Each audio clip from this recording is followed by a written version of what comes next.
In Zarvan, a beautiful and quiet village in Yemen, there lived a pious man who was a prosperous farmer. He was blessed with a most pleasant demeanor and a kind heart.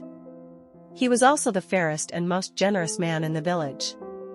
Whatever he generated, whether a good crop or a profitable business transaction, he always contributed 1/5 of it to the poor, as Islam decreed. He never failed to remember, though, who was the ultimate provider of his wealth.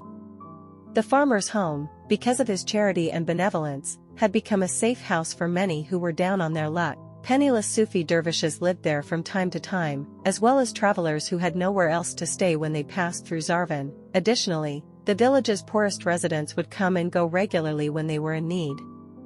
The farmer was famous in the region. People knew that he always separated out what he intended to distribute to the poor from what he himself would take home for his personal needs. Out of every batch of wheat that he harvested, he put aside 1/5 of it for charity, and the bread he baked with it was always distributed among the needy. The farmer was sure that, come what may, he would maintain this altruistic routine until his dying day. However, he was not so sure about his children, whether they would follow his example. In fact, he was fairly certain that they wouldn't, seeing the way they looked at him whenever he distributed to the needy what they believed was their personal share of his wealth. The farmer knew instinctively that what he gave away was not simply wealth flowing out the door but, in fact, a long-term investment. He believed that if one gave away the Zakat, or 1/5 portion, of any gain, God would in turn guarantee a bountiful return.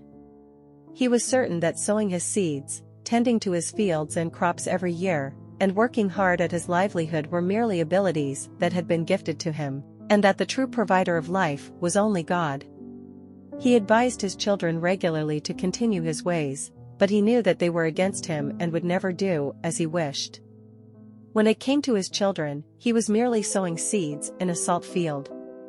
The farmer eventually passed away and, just as he had suspected, his children were uncharitable with the family's wealth and shut their door to the needy. Soon, their farms became unyielding and were left to rot, while the dervishes stopped passing through those parts entirely, keeping their blessed presence far from Zarvan and its people forever.